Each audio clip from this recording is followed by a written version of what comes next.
On recent viewing of a video here on TikTok by a user named RazorBladeCactus, he spoke of the sentiment of "the curtains are just blue" by invoking a quote of the artist Pablo Picasso.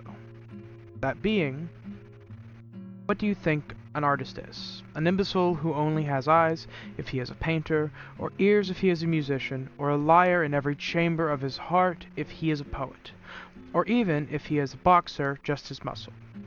Far from it. At the same time, he is also a political being, constantly aware of the heartbreaking, passionate, or delightful things that happen in the world, shaping himself completely in their image. How could it be possible to feel no interest in the people, and with a cold indifference to detach yourself from the very life which they bring to you so abundantly?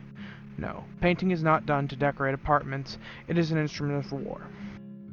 That drew me to a few thoughts, one being that the medium of tabletop being art, and two, the symbolism in that tabletop. These are true whether you are being in Dungeons & Dragons, Morkborg, World of Darkness, Cyberpunk, or any other of the plethora of tabletop games played.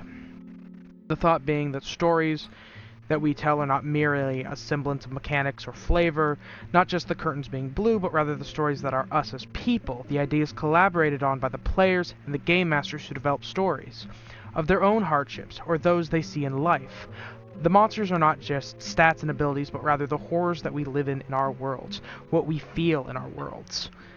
That the arcs of the players shown are more just progression of level and rank of those characters, but the changes that they go through as people, the changes that they go through as the characters.